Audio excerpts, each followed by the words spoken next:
Hi, I'm Eric Flint.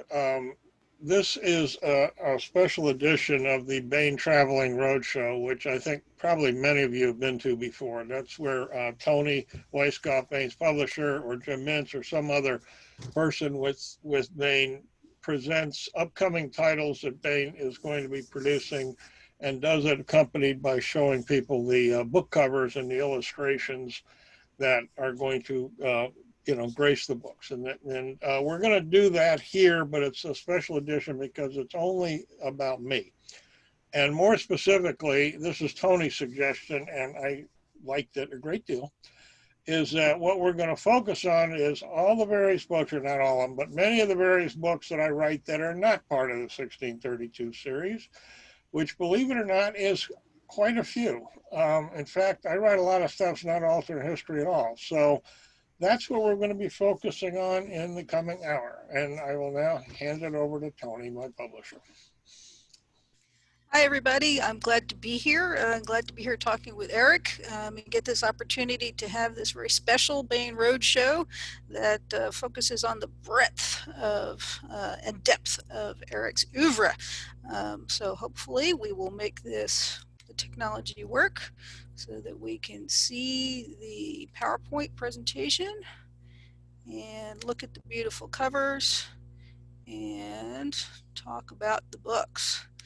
And the process of collaboration, about which I think Eric knows more than anybody else. So welcome. Let's see. All right, we do have an exploding spaceship. Just goes to show that Eric truly is a Bain author.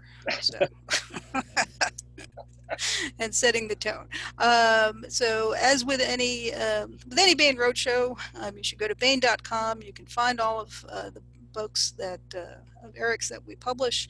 To find out the news, you sign up for the newsletter. Eric has appeared on the podcast many times. You can search our podcast list and find him there. Eric is one of the reasons why we have flowcharts. And we do have a flowchart for the 1632 universe, which we're not supposed to be talking about. So I'm just going to very briefly mention that there might happen to be a book out in August with Eric and Walter in a beautiful Tom Kidd cover. And there's also one coming out in November with Eric and Chuck. Briefly interrupt. Yes. Tom Kidd will be doing his own show here at the convention, so look for that. Yeah, that should be really interesting, because when we're talking about this process of collaboration, the way that Eric and Tom collaborate is also fascinating. This is one of those ways, and I think possibly one of the two times that Eric's face has appeared on a Bain book cover. Let's see, who do we have here? We have John Ringo lurking in the background. We've got David Weber. We've got Tom Kidd, the artist. Here we've got Jim Bain looking out at you, breaking that fourth wall. We've got Dave Drake. And of course, who could this possibly be? No one but Joe Buckley. And Eric himself here. Joe actually had a photograph of himself taken lying flat like that, and he sent it to Tom. So that is actually Joe Buckley. But let's start actually right at the beginning. And the beginning is Mother of Demons, which was just this wee little paperback here. You will be amazed. How many pages was it? I don't know how many pages, Toni, because I always think in terms of words. The original draft that I submitted, one you read, was 100,000 words, but then Jim wanted me to expand it, so it wound up on 122,000 words. And it just occurs to me, the very first thing that happens in this book is I blow up a spaceship. There we go. I forgot about that. I blow up a spaceship. Yeah. So that was back in 1990. Yeah, it's a fantastic Larry Elmore action cover, and this book did really well.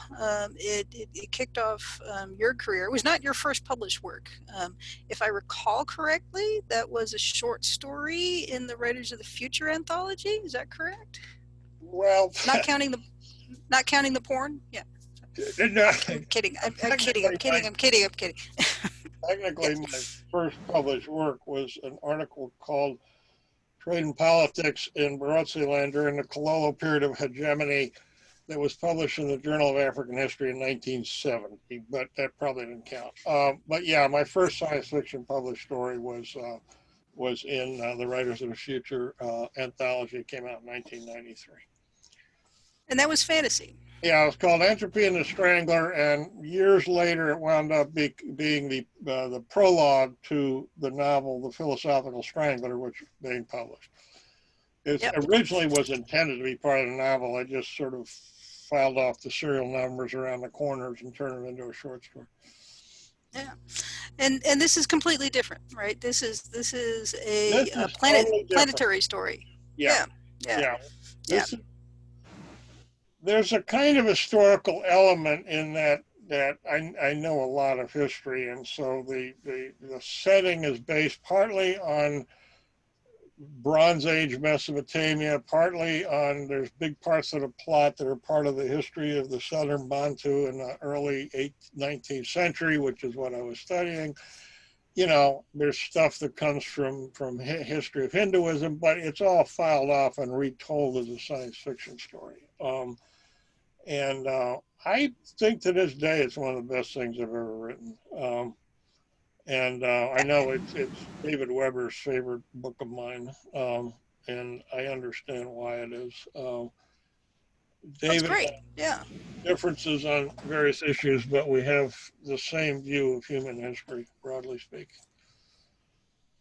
Yeah, and I think I think the wonderful aliens are something to comment on here too. The aliens feel alien, but they are also you have no problem becoming sympathetic to them, even though they are deeply weird. Um, so this is a theme that we'll see throughout. Let's see. So here's another instance of Eric appearing on the cover of a Bain book. In this case, not the not a Grantville Gazette, but an anthology, not an anthology, but a collection of stories of yours. And again, Tom Kidd is the artist. He's been the artist for most, if not all, of the 1632 Ring of Fire books. But he used different elements from your stories in here. So we've got the Roman Yeah, part, which that's the comes Belisarius. from what? Yep, Belisarius. And what else do we have here? I just noticed this. There's a rebel flag here. That's not a rebel flag. That is the flag of the United States of Europe, which from a distance looks kind of like a Confederate flag.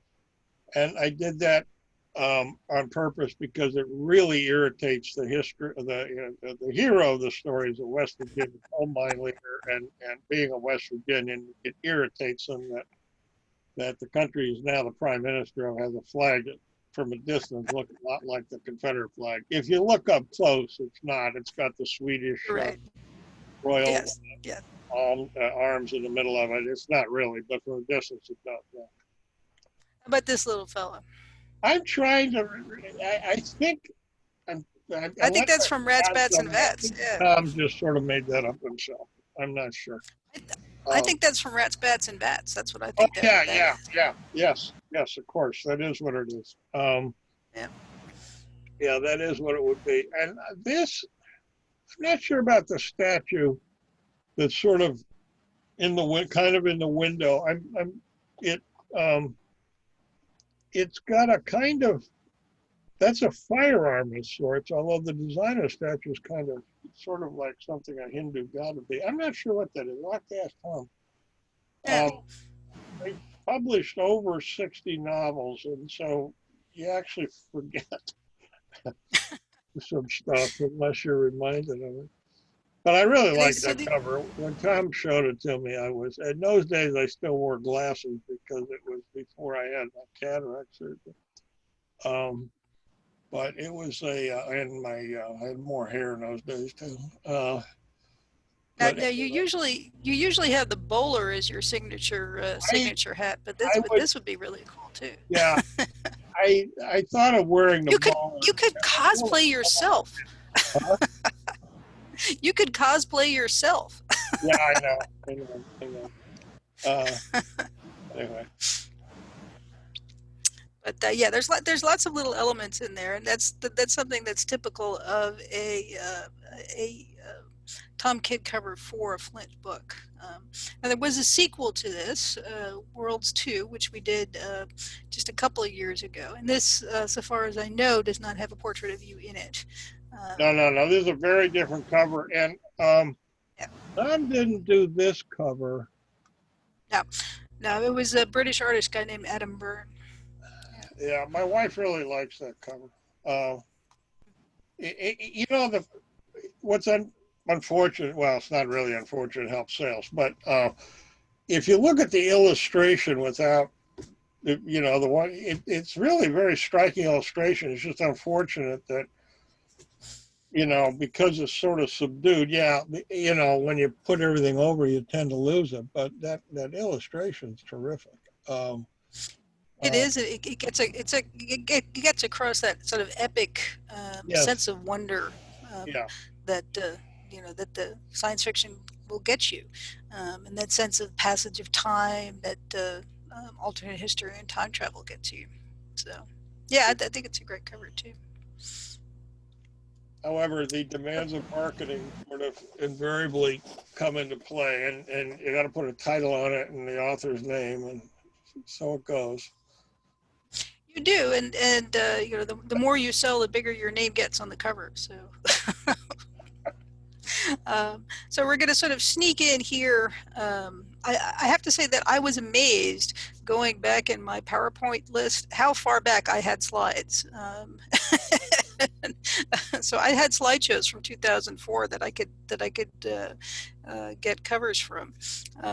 Amazingly enough. So again, we're not supposed to be talking about the Ring of Fire here, but I believe this was your first published collaboration outside of the Philosophical Stranglers. No, Is that correct? the first collaboration I did was one with David Drake on the Belisarius series, Yeah, and yeah, yeah, yeah. You're right. and we Yeah. had several novels out. This was the first one I did with David Weber. There would be many come after it.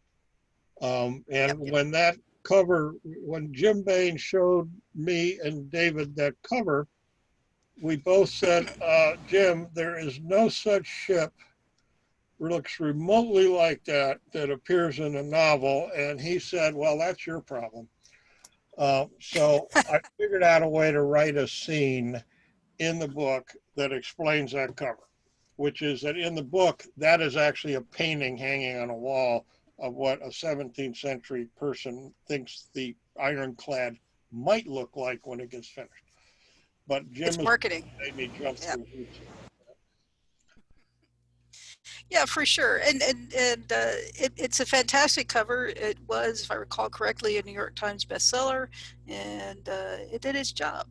Yeah, So I did. I have no problem retrofitting the manuscript to match the cover. That works for me. Well, I've done that actually several times. I don't know if you're going to be showing it later, but if we see the cover of The Tyrant, I had to write a chapter to fit that cover because the artist had to do the cover.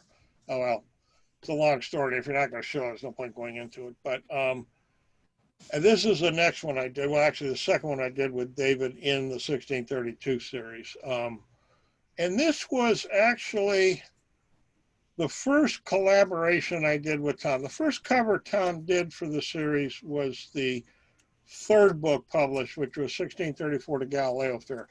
But he did that without consulting with me at all. And I first saw the cover when I saw it on the book. And it's a fine cover from a sales point of view. It's not particularly accurate, but I'm not sure Tom had even had a chance to read the book yet by then. But this was the first one where he and I discussed it ahead of time. And that's been almost always the way Tom and I work. Occasionally he'll just do a cover on his own, but usually we talk about it first. And we'll come up with an idea together. I don't presume to try to tell Tom how to do the artwork because I'm not an artist and he is. It's just more of the kind of concept of what the cover would be. And what I told him what I thought would be good from the book was the final battle at Copenhagen, where the fleet of ironclads led by Admiral Simpson is basically bombarding the city to try to force the Danish king to surrender. Ah, yes. Yeah, I think it really gets the feel of the battle across, Yeah. and how devastating it is. And I think both it and the Galileo affair were New York Times bestsellers again. So again, They both the were. cover, Yeah, they both were. yeah, Um, absolutely doing their jobs and really resonating with the book buying I public. think the Galileo Affair was the first New York Times bestseller I had. I don't think Yeah, 1632. It wound up having sales that were about the same area, but it didn't happen as quickly, which is the key to hitting bestseller lists is velocity. I think Galileo Affair is the first one I had, and this was the second one. yeah, could have been, It was a long time ago now. Yeah, yeah. So here we have I think the first of your non Ring of Fire collaborations with David, which was a novel in the Honorverse. Yes, that's Crown of Slaves, uh, which is the first novel that I wrote with David in the Honor Harrington universe. There have been a total of 3, and we're working on the 4th one right now. This one is David Mattingly did this cover, and if you look closely at it, it has some let's call it risque elements. And we dedicated this book to Andre Norton, and yeah, and David Weber got to present it to her because he was the one passing by, and he has not stopped cursing me since for making him present this cover to a very, very nice old lady in her 90s. But Andre's reaction was just, oh my, you know. I will say it's a good depiction of the space station that much of the story takes place on, and it's a hell of a good novel. It pursued off of characters that I had developed in a short novel I wrote for the 3rd of the Honor Harrington anthologies called From the Highlands, which David liked a lot, and he wanted me to expand it and continue that storyline. So he and I discussed the plot as we always do. David and I work through these plots at great length before we start, and that's where that one came from, and then the others just followed from it. In this case, you guys were following there are slavers in the Honorverse, and you're following the people from the 2 large polities who are fighting the slavers and trying to solve the problem, even though they're on different sides of a shooting war. Yep. Let's see. Here we go. Here is the sequel to this, Torch of Freedom, continuing the theme of fun, what you can do with space stations. And it's also a pun, I should say. The title of that, Torch of Freedom, is not only about the torch of freedom, like Lady Liberty, but also a character who is, no, it's a place. Isn't Torch a place? Yes. Yes. Yeah, it's the name of a planet that was originally officially called Verdant Vista by the company that owned it, which is a slaving company. The slaves who worked there called it Congo. And once they liberated it, they changed the name of the planet to Torch. And this novel is largely about how that happens. This space station is actually originally built as an amusement park, but the guy who built it went bankrupt and it's sort of defunct now, although there's a clan, his clan of people is still living there when the book starts. And but anyway, that's what that is. And the space station plays a prominent role in the story, as it did in the first book. So this is a you can see it's just a darker take on the story. This is the latest installment in this sequence in the Honorverse. Yeah, that's called Cauldron of Ghosts because a lot of it's got a very high body count, and the reason for the ghosts is that the purpose of the high body count is largely to enable people to vanish because they're trying to get off this planet without being spotted doing so. And the way they do it is they just start wreaking havoc, and you know, in the destruction, they figure they can disguise the fact that a whole lot of people were not actually killed. They managed to get off the planet in secret. So that's the explanation of the title. For those people who follow the Honor Harrington series, this is taking place on the planet of Mesa. The character in the very front is the character of Victor Kasha. The character, the very wide, squat character there, that's Anton Zolwicki. And what they're seeing behind them is the Mendel, the capital city of Mesa, sort of going up in flames. Actually, it gets largely, well, a lot of it gets destroyed in the course of this book. I really have enjoyed doing these books, partly because I really like working with David Weber, but partly I've always enjoyed the setting he created. It's enormously rich and has all kinds of possibilities for stories it can develop. And the book that I'm working on with him right now is a sequel to this. It's also partly a sequel to Uncompromising Honor. To some, Yeah, it takes the story forward yeah, past. right, yeah. Yeah. Well, there's more to be told there, and again, it's the problem of the slavers and how you untangle it. I trust you guys to do it.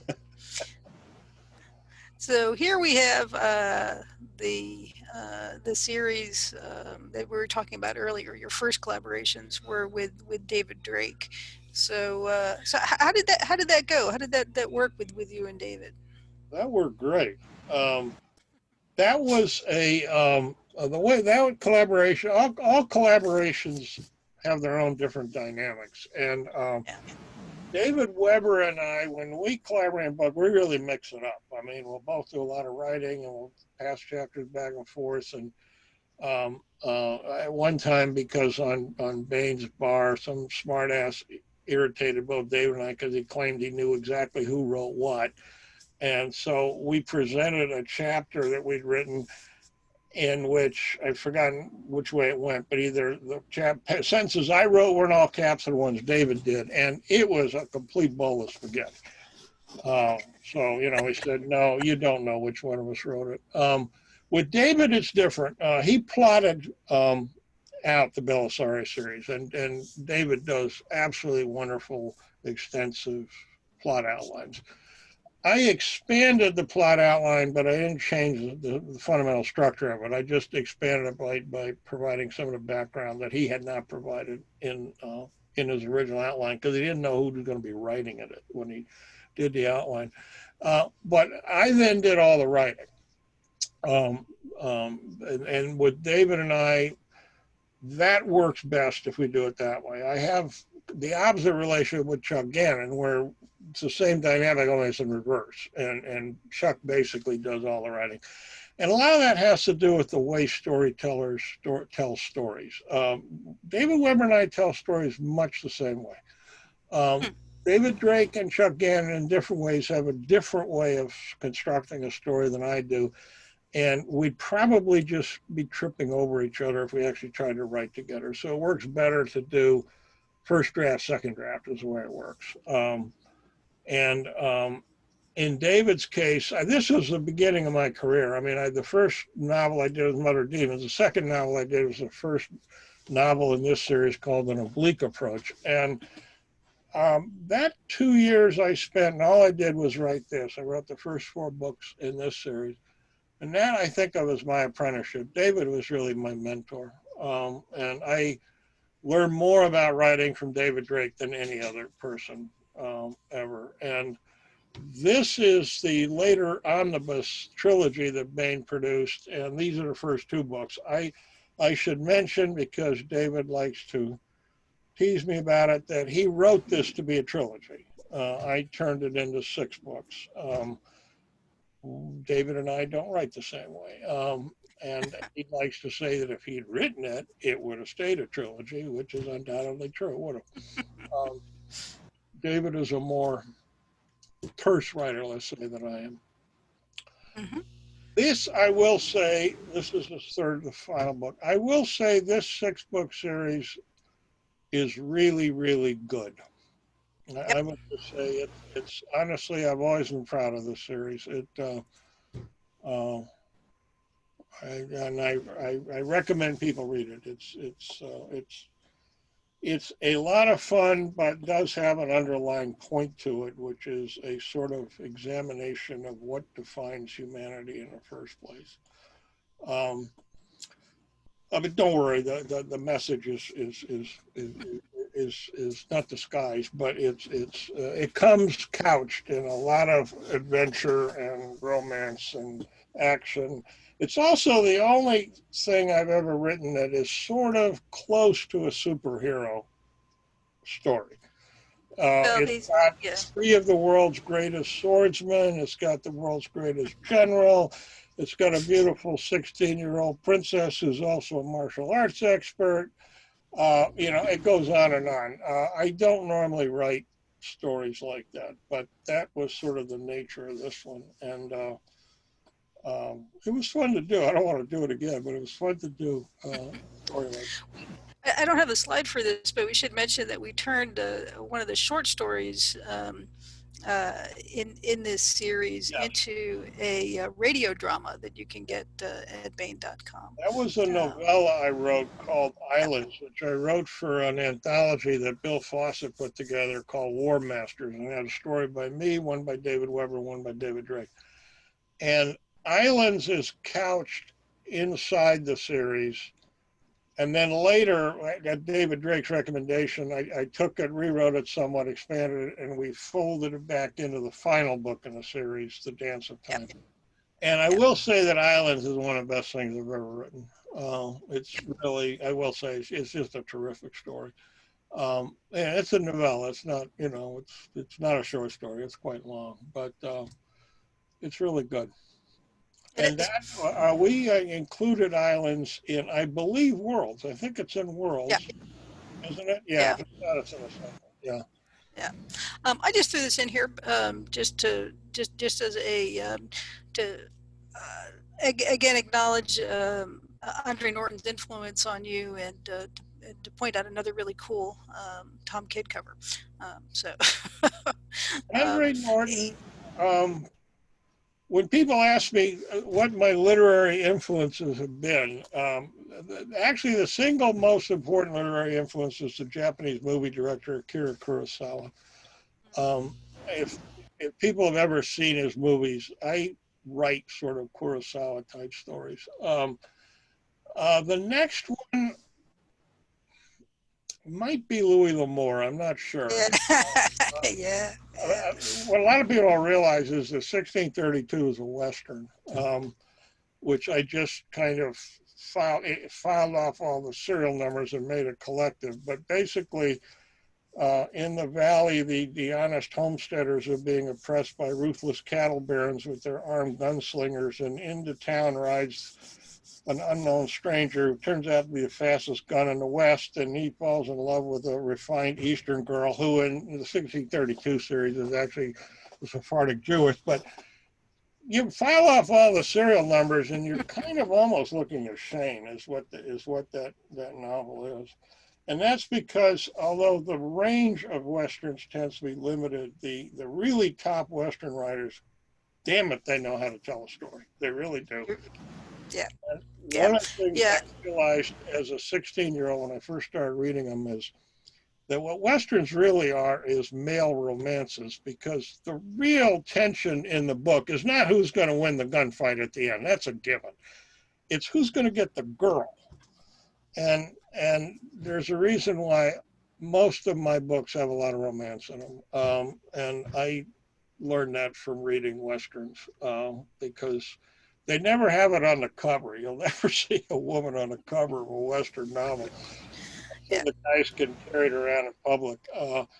But that's really what they are if you ever read them. And Andre Norton was a huge influence on me. Andre Norton and Robert Heinlein were the two science fiction authors I read a ton of as a teenager, and had an enormous, well, the single biggest influence they had on me is they were the ones who pulled me into science fiction in the first place.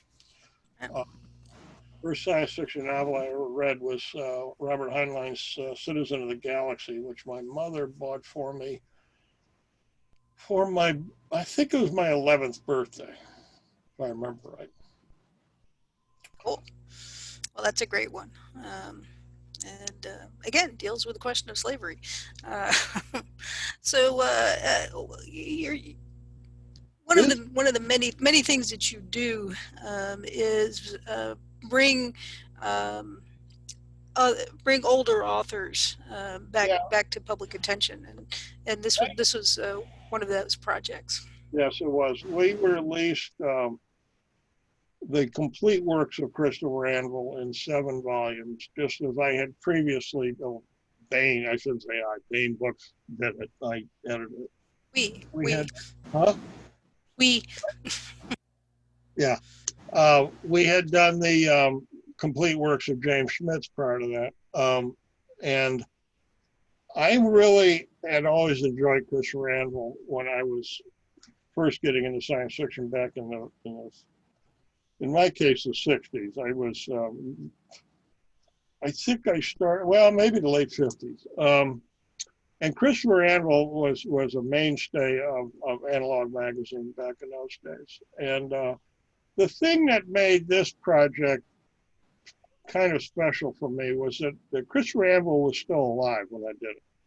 yeah All the other authors that I did had passed away, but Anvil, he died just before the final volume came out, but he knew it was in the works. In fact, I think he'd seen the cover. And that was just kind of just special, just to be working with an author who was, coming to the end of his life, and we got all of his work back in print, which had actually never happened at any point prior to that, which is true of Schmitz also. And Bob did the covers. Bob Eggleton did the covers for a lot of these. He did all the covers for Schmitz. I think he did all the covers for Anvil. And well, Bob's done a whole lot of covers for books that I've either written or edited. Um, he and Tom Kidd are the two artists I worked with the most over the years. yeah this was another one of his, the Yeah. Trouble with Humans. Yeah. Yeah. This was another editorial project. Um, can you explain to people what the title Yeah, signified? this was an idea that Jim Bain came up with. He wanted us to put out a big, this is a fat anthology too. And the premise of the anthology, the basis on which we were picking the stories, was not necessarily that these were the best, although they're really good, but it was more which stories had had a big impact on us when Yeah. we were young.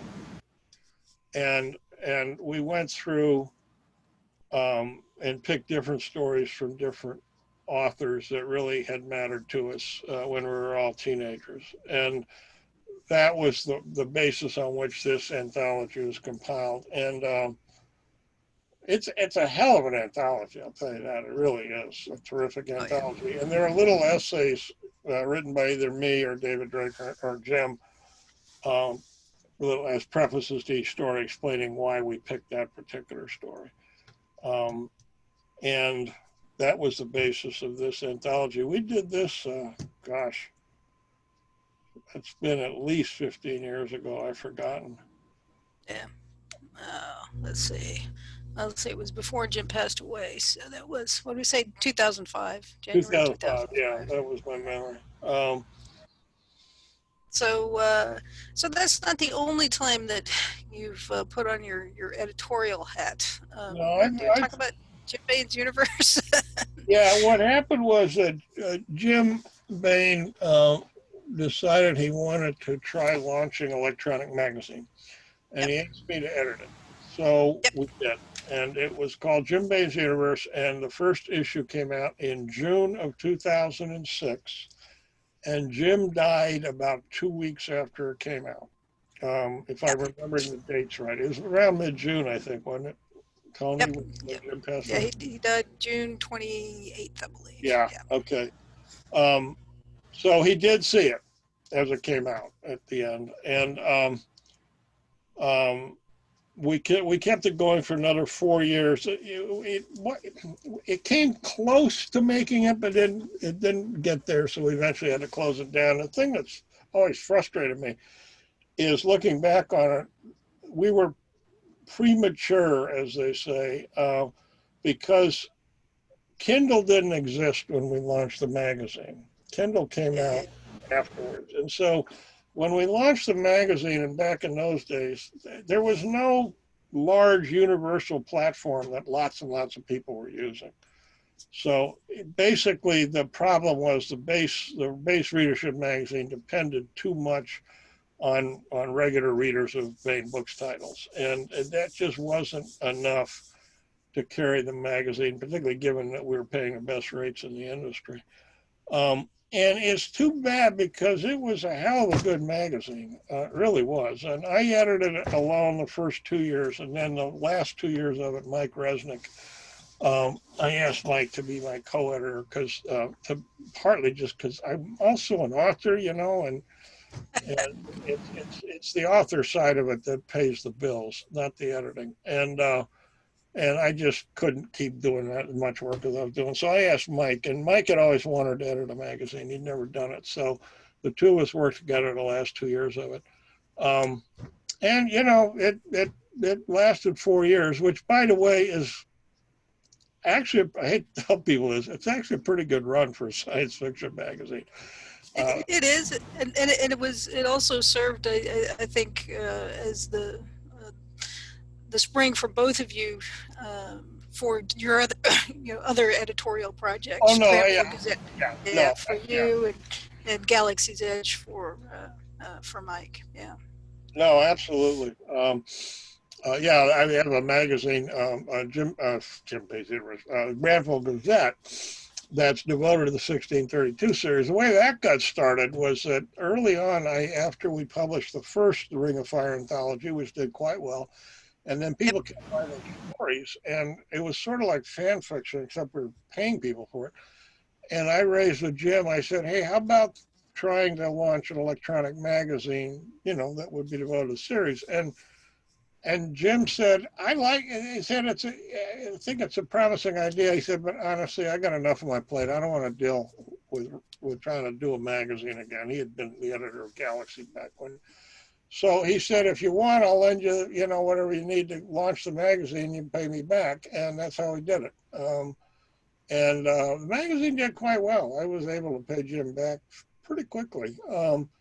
And then starting in May of 2007, the initial about 9, 10 issues were done on a kind of semi-pro basis. But starting with May 2007, we've been publishing it as a professional magazine ever since. And we are just about to release tomorrow issue 91. So it's gone on now for 13 years, which is a very long run for a professional science fiction magazine. Absolutely. So you and Mike collaborated on other projects as well, including the Dragon Done It, which was This is, fantasy mystery stories. yeah, the premise of this So was that there had to be a dragon in it. And, well, actually, no, the title was A Dragon Done It. It was only when we were coming to the end of putting the book together that I said to Mike, I said, Mike, we don't actually have a dragon in this thing anywhere. So to get around that, most of it was reissues, although we did write some new stories. Mike and I both did. But the way I put a dragon in is I asked David Drake if I could have one of his stories that had a dragon in it. And that's where we managed to get a dragon in.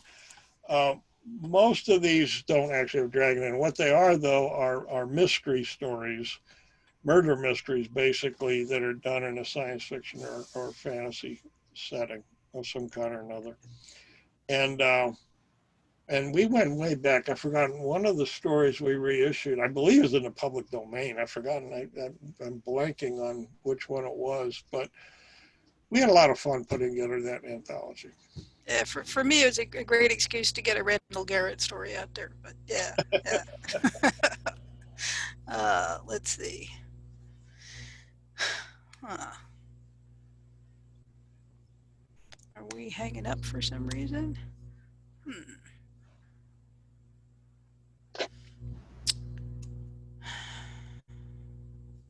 Yep, it looks like for some reason we're hung up on the PowerPoint. Let's see if I can try again.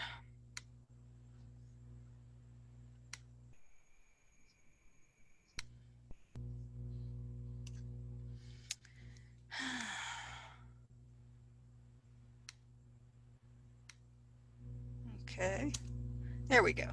So this is a novel that you and Mike worked on, The Gods of Sagittarius, and that is not fantasy in any way, shape, or form. It's pure quill science Well, fiction. it's it's what I would call science fantasy. Would you? It, this is very not hard science fiction.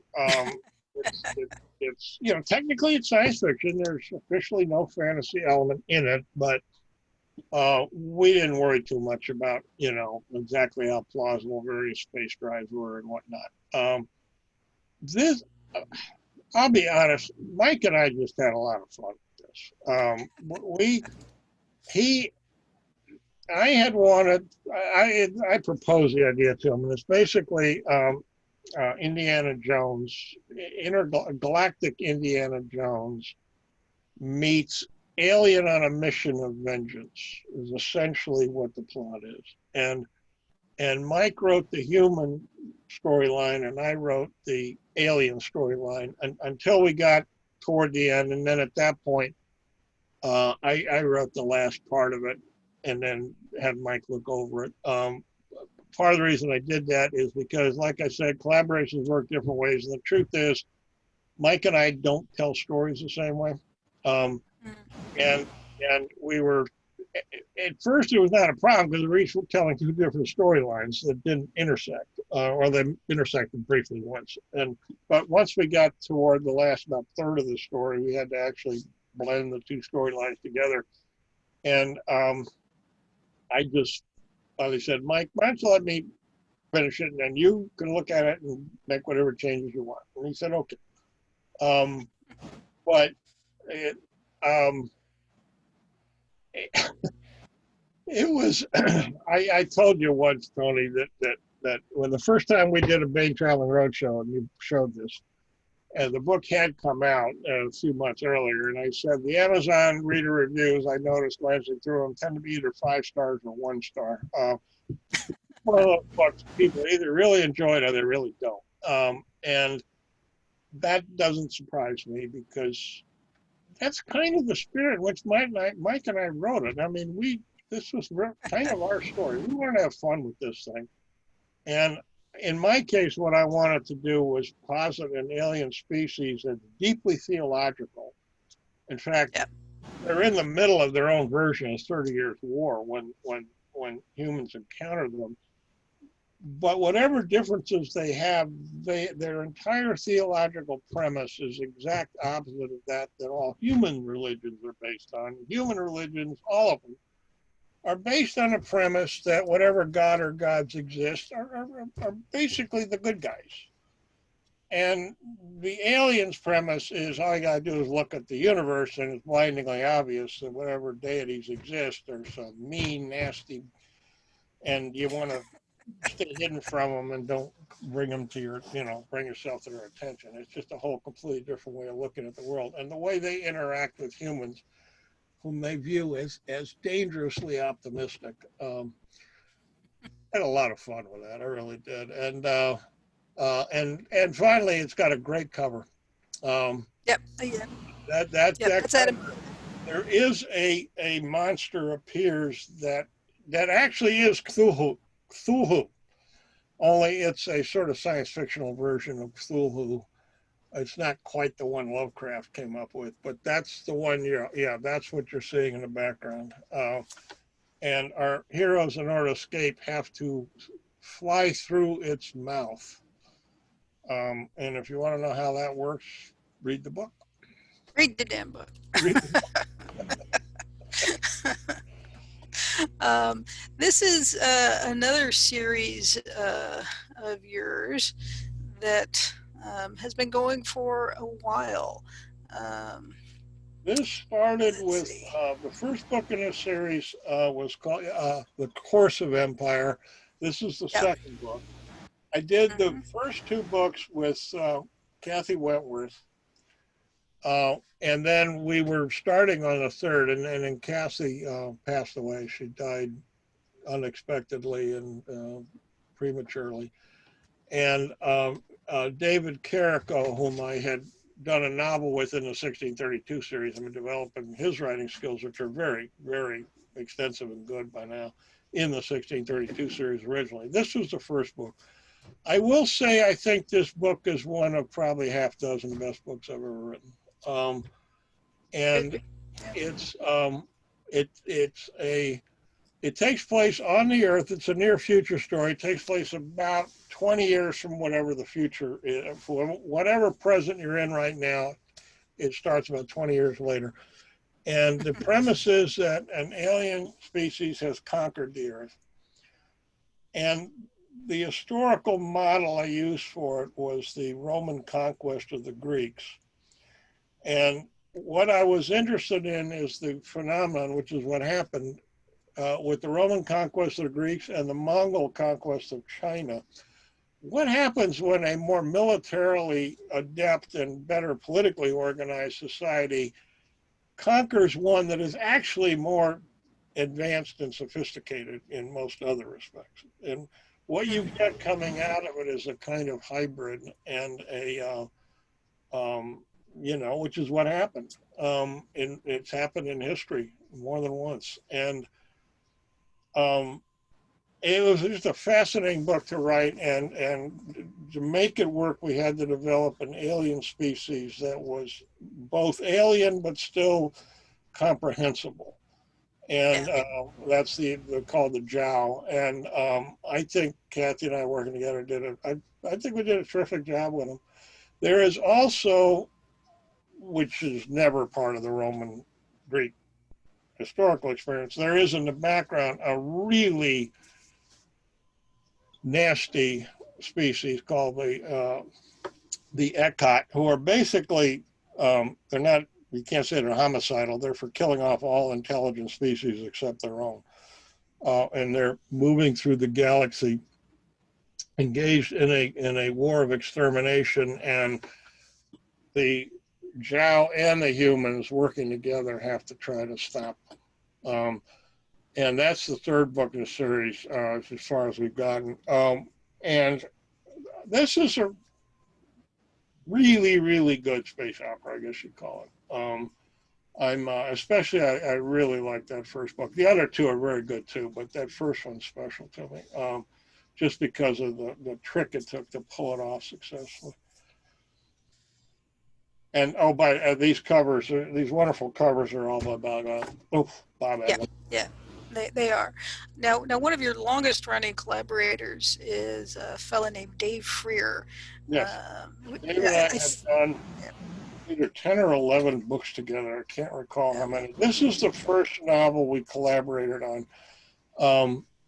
Dave, I got my first novel published by Baen Books in September of 1997, and Dave Freer's first novel was published by Baen Books the following month in October of 1997. That's how we ran into each other. And at fairly early on, Jim Baen suggested, why don't the two of you try, collaborating? So I had written a short story called A Soldier's Complaint, which I thought was, to be honest, it's like 1,500 words long. It's a little throwaway, but I always thought the idea was kind of clever, where human beings uplifted animal species to help them fight alien conquerors, and in particular rats and bats.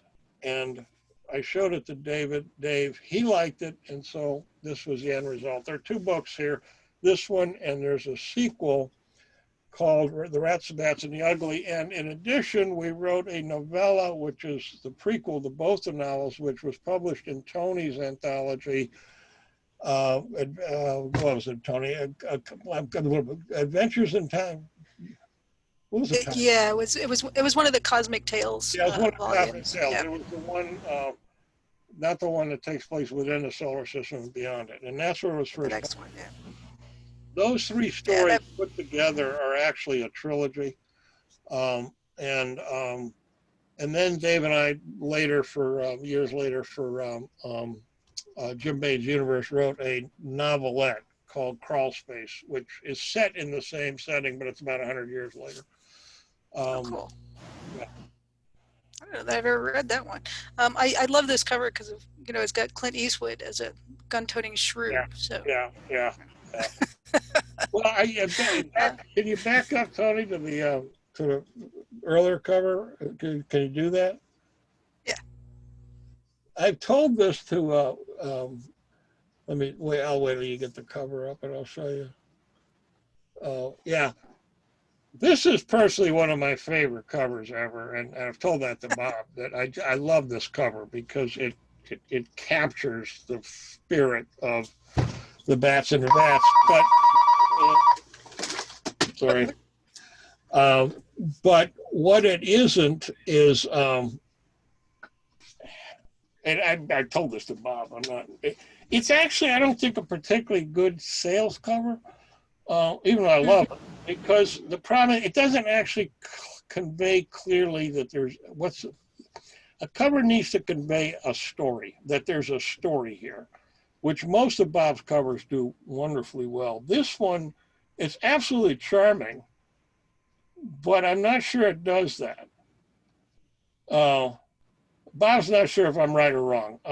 He's, but I have to say, I love the cover. I mean, it's just as a cover, it's terrific.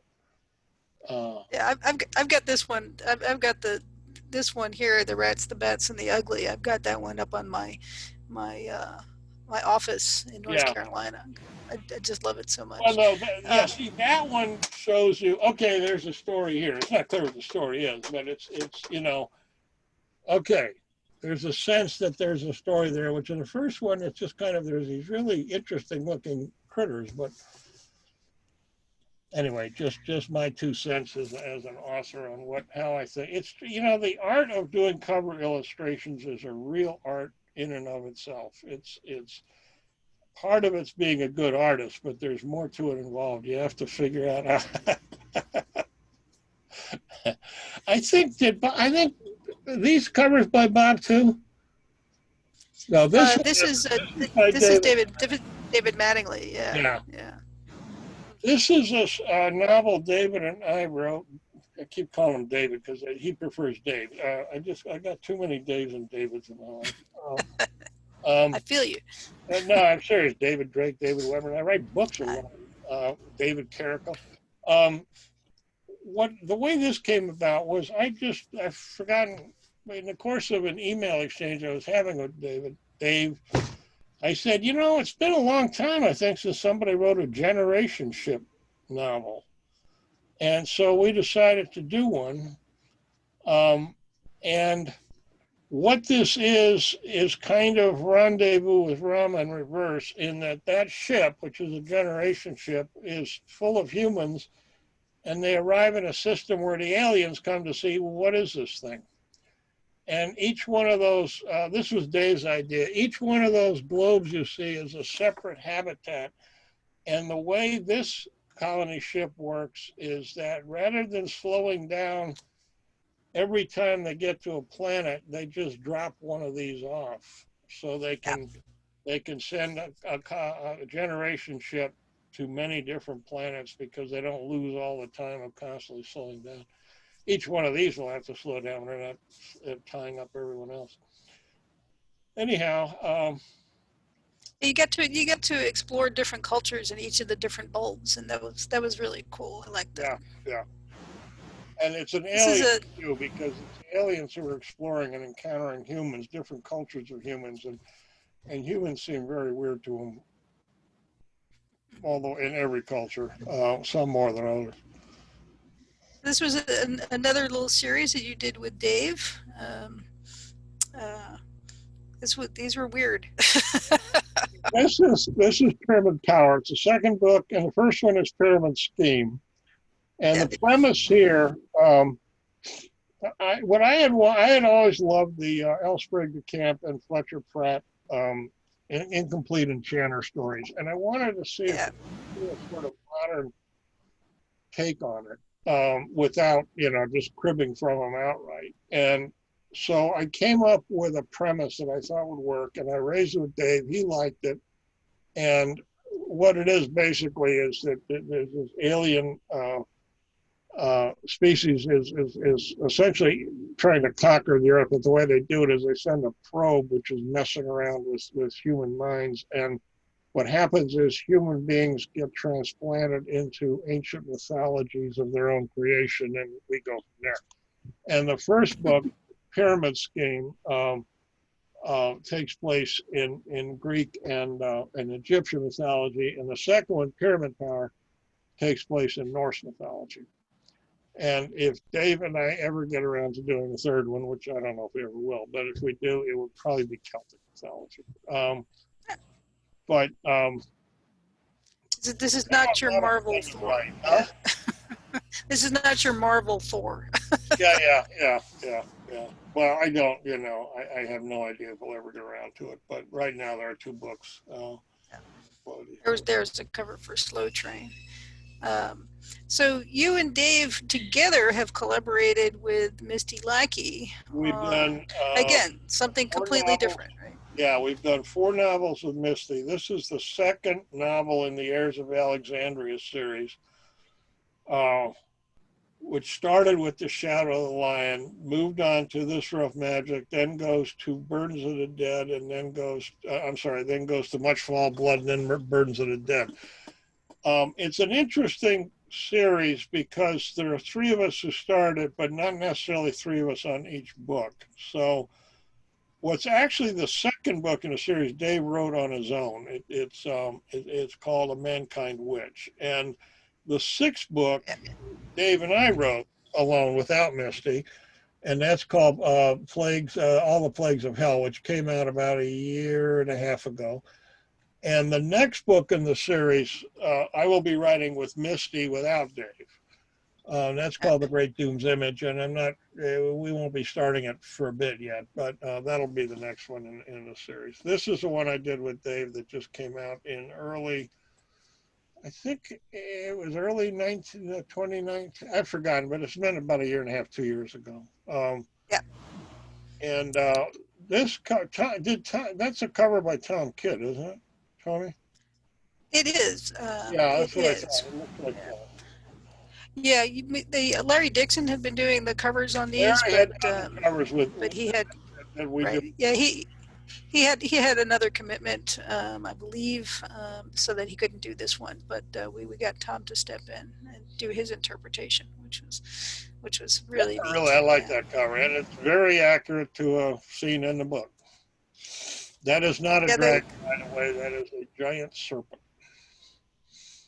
So these are I like to think of these as Sabatini with fantasy. So Yeah, it's a cross between alternate history and fantasy, and the difference is that the what those of us who work in alternate history call the break point, the point where real history diverges from the alternate history, actually happens 1,000 years before the stories begin, and it's actually a theological divergence. It's not the usual somebody different won a battle. This is just the outcome of the factional struggles within Christianity in around the year 400 had a different outcome than they did in real history, and that actually is what unfolded the magic, and then things go from there.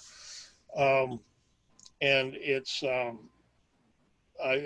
similar thing I did very recently with Walter Hunt with a book called The Council of Fire, where again you have a cross between alternate history and fantasy. It's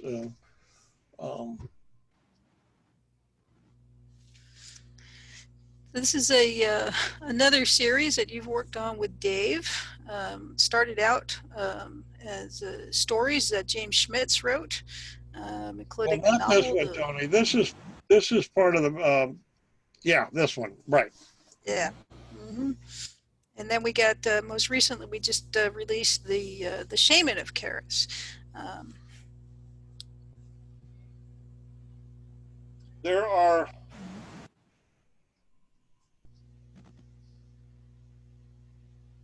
Yeah, that's the latest one, the Shaman of Carries. That cover was done by that's Kurt Miller, right?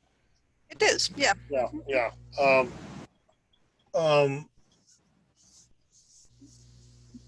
James Smith wrote the first book, The Wizard of Carries, back in, I believe it was 69.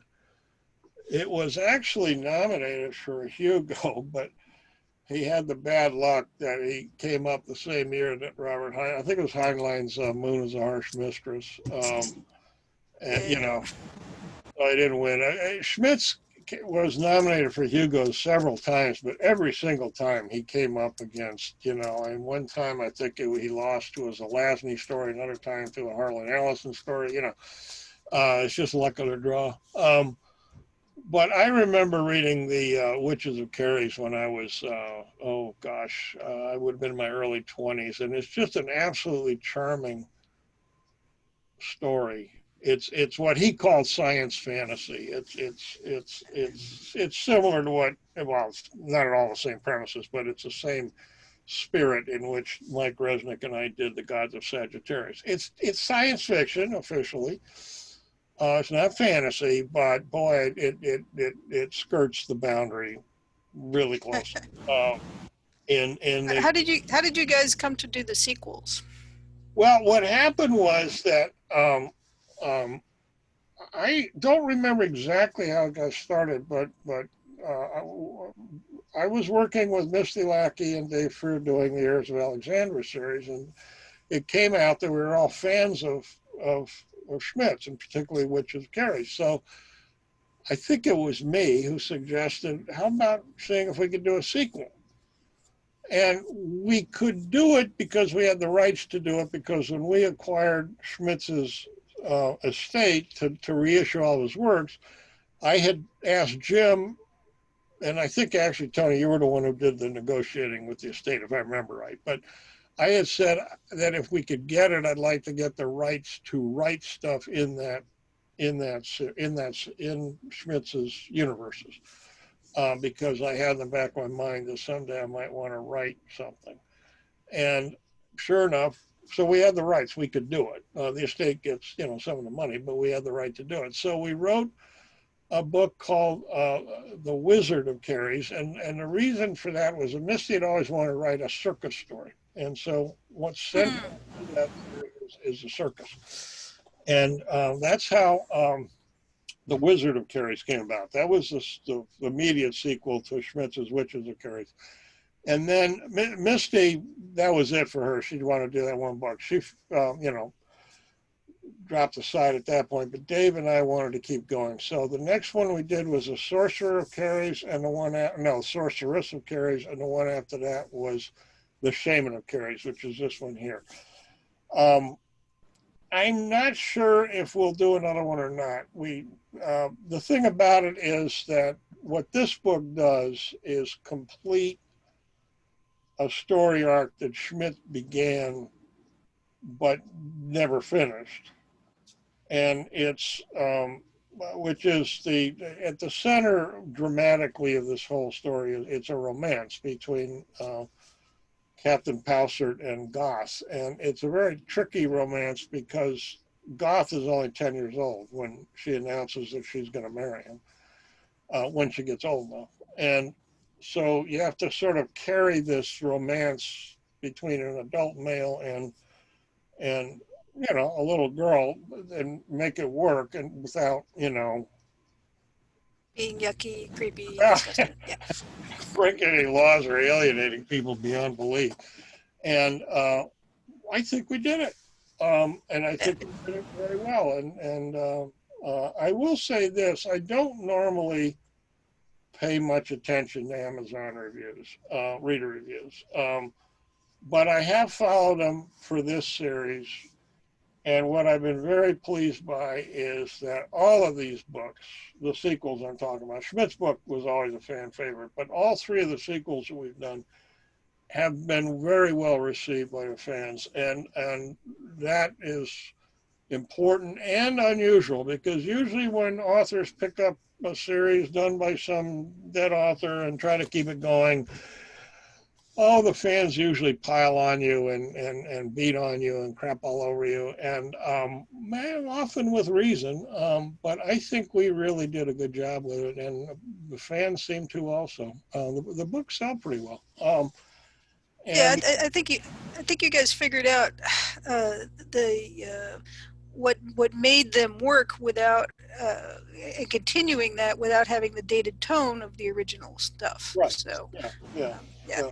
yeah, Anyway, so I don't know. We could certainly continue writing stories in it, but we'd have to go off on a different tangent. I suspect if we decide to do it, what we'd probably do is start following the blonde in the lower right hand corner. That's the Leewood, who's the youngest of the witches, and she's now at an age where she's starting to have her own adventures. Now your name is not on the cover of this, but this is the Arcane America is basically a world shared world that you and Kevin Anderson and some other people came up with. So your novel in this is a collaboration with Walter Hunt, and we referred to that earlier. When you want to talk a little bit about this one, it's again, it's an alternate fantasy, but it doesn't feel at all like the alternate fantasies in the Heirs of Alexandria. It's a very No, different feel it's to the. yeah. No, this is much more well for two reasons. One, the fantastical elements are just starting to emerge. So it's more closely tied to history.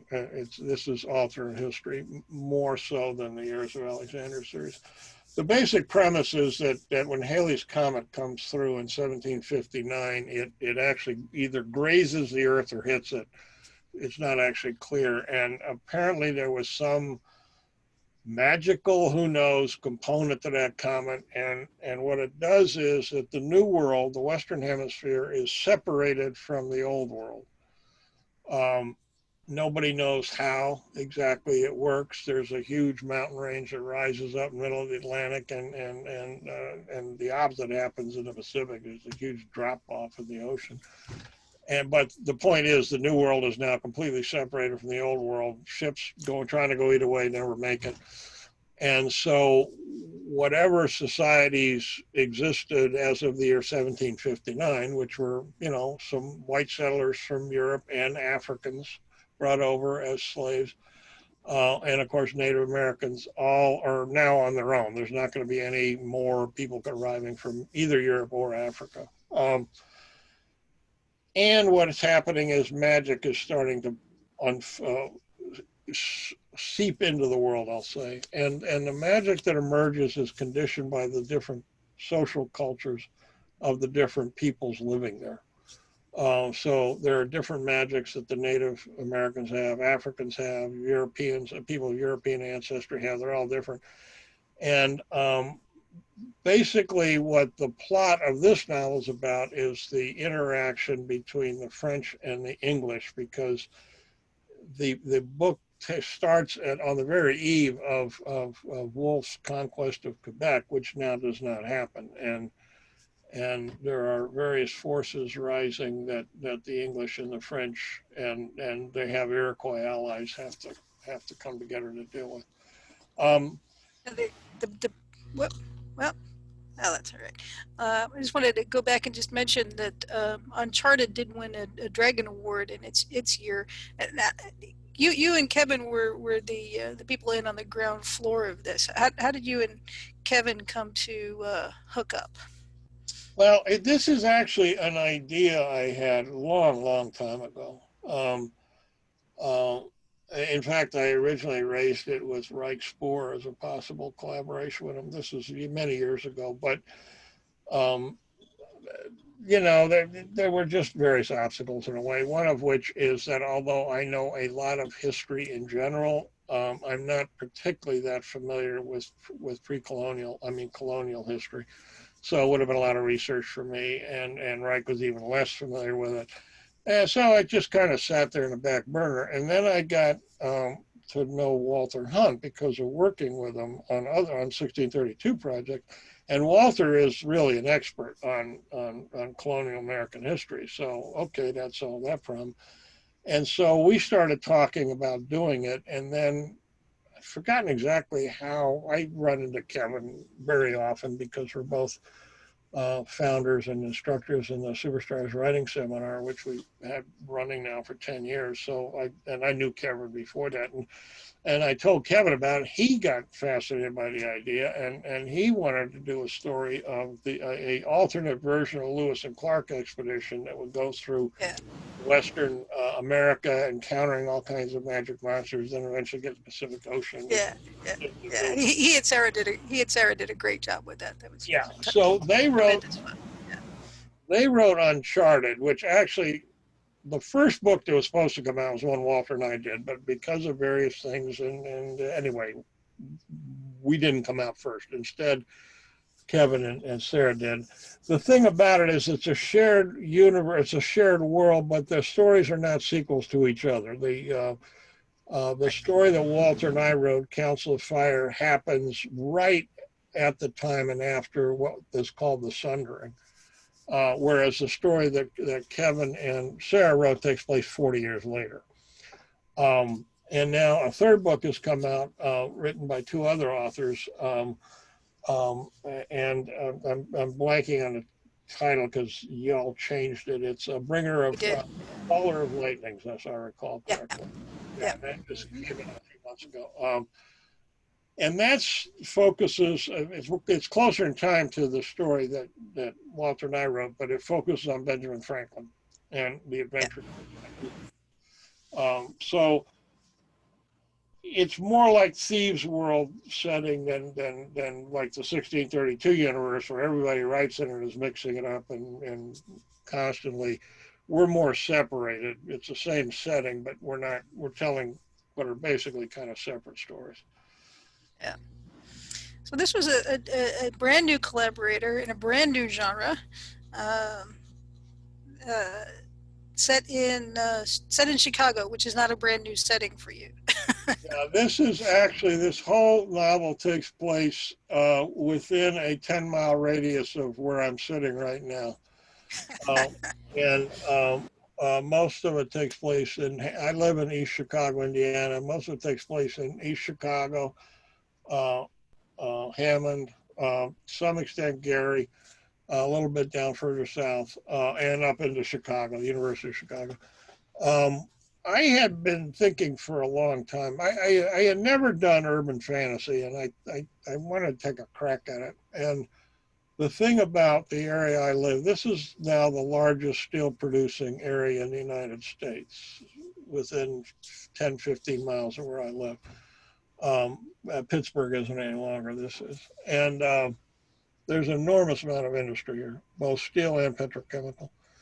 And so I devised a fantasy setting that where the prevalence of iron is a factor um, in the fantasy involved. And yeah, I'd had this idea of back of my head for a while, but then what happened was I met Alistair. I met him because he was actually starting to write in the 1632 series, is where I met him. And I got to know him. I met him at conventions, got to be on friendly terms with him. Alistair is a FBI agent. So I suggested to him, if he was willing, we do a story that would be a cross between urban fantasy and an FBI police procedural.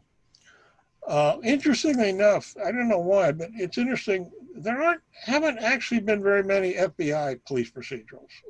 The FBI figures in a lot of movies, but they tend to be things like the X-Files, or you don't really get to see the FBI in the same kind of nitty-gritty way that you do regular police procedurals.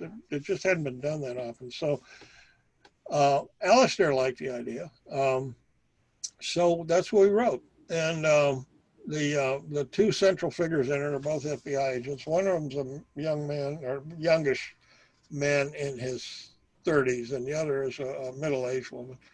And they're at different points in their careers, and their initial relationship is rocky, but they start getting along well. And they're confronting what they begin to realize is some kind of penetration into our world, either of aliens or some kind of fantastical monsters. They're not clear which. And actually, by the end of the novel, it's still not clear which. It could be either one. It's kind of hard to tell. Some of the story is told from the viewpoint of the monsters. I wrote those parts, and I did my very best to make them as weird as I could, and still be sort of kind of comprehensible while it's happening. Um, and I had fun. Alistair came out here and stayed with Lucille, my wife, and I for a few days, and we spent time in the area driving around, and almost everything that happens somewhere. This is one of my favorite books. Yeah. I And this is one of your longest running series outside of the Ring of Fire. Yes, it is. I had this idea in my head for, God, going back 25, 30 years. And I actually sort of plotted out, well, this novel and Course of Empire, I plotted out many, many years ago. The problem with this one is that this is hard science fiction, and I am not a scientist, and the amount of research I would have had to do to make this work properly was just daunting. And because I figured I'd have to have a major viewpoint character as a rocket scientist, literally a real rocket scientist, and a paleontologist. Well, the paleontology, I have actually been reading and following paleontology my whole life because I've always been fascinated by it. And so I figured I could handle the paleontology side of it well enough, but not the other stuff. And so the story just sat there until I met Reich, and Reich and I got to know each other. And I actually helped him get his first book published through Bain Books called Digital Night. And Reich is a digital imaging expert. And it occurred to me that I could simply change the viewpoint scientific character. Didn't have to be a rocket scientist. He could be somebody doing what Reich does. And so he provided all the scientific expertise. And so there's all kinds of fascinating cutting edge stuff on imaging and so forth. And it's just a terrific book. And the way I describe it to people is that this series is, I call it my sort of Arthur C. Clarke story. And what I mean by that is, in this book, Boundary, not a single gun is fired. Nobody kills anybody. Nobody is trying to kill anybody. This is just about civilized people doing civilized things. It just happens to be really dangerous because they're doing it cutting edge in outer space. And this is the second book in a series, and Portal is the third and last. And this is just classic hard SF space within the solar system. It's not interstellar space adventure that takes you to Mars and the moons of Mars and the moons of Jupiter. And I'm really pleased with this series. It's really a lot of fun, and it was fun to write, and they're really good books. It's They a are. trilogy. It has a portal. We thought about continuing, but we discussed it with Toni and thought, and she agreed that we'd do better to just cut it off here. And then what we did was move forward 200 years, same setting, but a whole new set of characters. And we started another trilogy, the Castaway trilogy. And this is the first book in that trilogy. It's called Castaway Planet. And the best way I can describe this is that we dedicated the book to Johannes Wynn, who was the author of The Swiss Family Robinson, for those of you who ever read that classic children's story that was written almost 200 years, was written 200 years ago.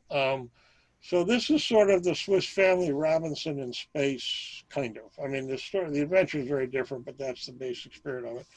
This is the second book in the series. And by the time we get to this book, we have left the Swiss Family Robinson framework behind, and we're off in a different. And this is the very last and final book in a trilogy that just came out not too long ago. Yep. And that will conclude this. Reich and I are now starting on a new project, which is another hard science fiction novel, but it's completely unconnected to these six. It's the working title we're using is Fenrir, although we'll probably change that. And the best way I can describe it is it's sort of our take on this, the Rendezvous with Rama theme. It's a very different story and different premises, but it's the same basic idea.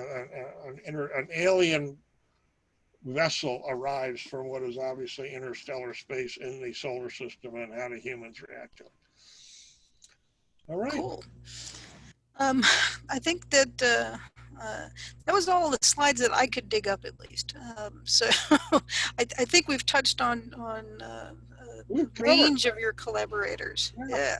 Yeah, I think I'm sure we missed something, but I mean, not a whole lot that I can think of. Yeah. And in any event, we've gone for an hour and a half, so that's all right. We will adjust the schedule to make it fit. God, it was really nice seeing these books again, these covers again.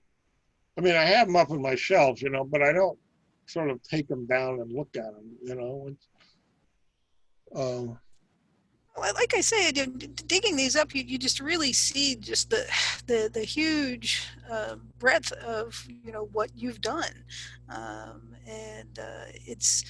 I think for a science fiction writer who's going to stay active, trying lots of new things and doing lots of different things, it can keep your core so. moneymaker fresh. I think so. I don't know, Toni, if I ever told you this story, but years ago, 2003, 2004, I called Jim Bain up for something, I forgot what, and he was in a grumpy mood, and I said, "You're kind of grumpy today." And he said, "Yeah, it's that damn David Weber. He's costing me a fortune." And I said, "What?" He said, "Oh, he insists on writing another one of these Dalzell books." And I said, "Jim, I'm sure they're going to sell well." He said, "Well, of course they're going to sell well, but if he do an Honor Harrington book, we can make a bundle." And I laughed and I said, "Jim, novels really aren't washing machines. I mean, you don't. I'm sorry, but a good writer is going to kick over the traces now and then. They just will." He says, "Yeah, I know. He says, "I've had to put up with you all for a long time." But it is true. I mean, he thought I was nuts to want to publish Philosophical Strangler after I did 1632. And from a certain point of view, I didn't disagree with him. Yeah, it wasn't the smart marketing thing to do, but I'd lived with that story since I was 22 years old, damn it. I was now 52. I wanted to you know, get it out. And it sold pretty well. I mean, it actually sold okay, but yeah, another 1632 book would have sold better, but another 1632 book came out not too long thereafter. And I think writers really do need to, I don't know, at least I can say for me that I would get stale if I just did the same thing over and over and over again. And it seems like you really enjoy working with other people too. I do. I do enjoy collaborative writing. Some of that was just the kind of work, and what I was doing prior to that was very social. And, I worked in very social workforces. And the one thing I don't like about being a writer is basically my job is to go down a basement and talk to myself all day. And, you know, it's part of the reason that, well, not now, but before the pandemic, I used to go to conventions a lot. And the main reason was just because I found it was good for my mental health to, get out of the house every 2, 3 months and go somewhere and talk to people. I didn't invent them. I didn't know what they were going to say. And, it just, and I like collaborative writing because it's very social, and it's a different kind of writing. I will say it's a bit of a relief when I do write a solo novel because I don't have to deal with anybody else. And Yeah, yeah, no, I think that's definitely going to be a, part of the attraction of collaboration. But I think you do it better and more prolifically than a lot of other people. So it seems to be something that really um, you're good at, and yeah, that it also is. stimulates you. Yeah. Yeah, now collaborative writing's a skill, and part of it is I try to shape the book and the story and how it's told to who I'm working with, rather than trying to take someone else and make them fit into my. I'm not trying to create little Eric Flints. I'm not. I don't work that way. I try to find what I think another writer's good at, the kind of story they'd be good at, shape a story in that direction, and then work with them. And it gives you also, when you do collaborative writing, you can do a wider range of stories. I could not write hard science fiction on my own. I mean, I could, but it would take so long to do each book. I wouldn't do it. And whereas working with Reich, I can do it. And I certainly would not have written the kind of book I wrote with Alistair Kimball, The Iron Angels. I mean, I'm not going to try to write a police procedural, um, but if I'm working with him, I can do it. And I've said it before, but I think science fiction and fantasy, really lend themselves to collaborative work, just because they are at bottom genres of ideas, right? I mean, the really cool things are the ideas. It's less like a Western where the execution, or romance where execution is all, right? Yeah, Um, you're right and when about you that. have two people playing off of each other, Yeah. you can have so much more fun. Yeah. Yeah, no, you're right about that. I think that's one of the factors. I think the other one is just technology. Is people have this image of writing or storytelling, I should say, as this quintessentially individual. The artist or the author goes up into the garret and writes by himself or herself and gets tuberculosis. But if you go back, storytelling for most of the history of human race has been a verbal skill, not a writing skill, and it was very collaborative. I mean, if you look at the Iliad and the Odyssey, they're ascribed to a guy named Homer, but whoever Homer may have been, those had to have been a whole collection of stories that were common to bards in the Mycenaean era, and they were singing them and they were swapping them back and forth, and somebody put them together in the same way that Sir Arthur Mallory put together all the various, King Arthur stories that were all over Europe. It wasn't just England, also in Germany. And so you have the Knights of the Round Table and you have the Arthurian cycle, but it's not like one writer. Thomas Mallory, yeah, Thomas Mallory. But yeah, no, yeah, And that's I where it see what you. emerged. And it's only been the last few centuries where, because of the printing press, you could now start producing big books, but because the way you had to write was literally with a quilt pen, um, I started writing in the days of manual typewriters, and I can remember what a pain in the neck it was to try to collaborate with somebody because, the corrections, and you had to use carbon paper and this and that and the other thing, and there was no internet, there was no email, so unless you lived close to somebody or often were married to them, you had collaborative couples. But nowadays, I've written collaborative novels with Dave Freer. We started when he lived in South Africa, and now he lives in a small island off the coast of Tasmania. An And I, island off an island off of an island. Yes. yeah, and I've written books with Andrew Dennis, who lives in England, and it's you can do it. It's easy, and so I think we're drifting back in the direction of more of storytelling being more collaborative, which is where it originated. So you're right that science fiction and fantasy is ahead of every other genre, and I think your reason is the right one. It's so much of it is you have to develop new ideas and new settings. You can't it's not simply executing a story in a setting everybody is familiar with. So I think you're right about that. But I think everybody's going to drift that way. Yeah. All right. I mean, we'll It, see, it, it, but it's so easy to do it now. we have a testable prediction. That's good. Yeah, yeah, We're getting the high sign from the tech guys that I know, that I know, I we're know. butting up against our time limit. So I think maybe wrapping it up with Eric saying Toni is right is a great place to stop. Tony's right. It's a great place to stop. So we'll stop here.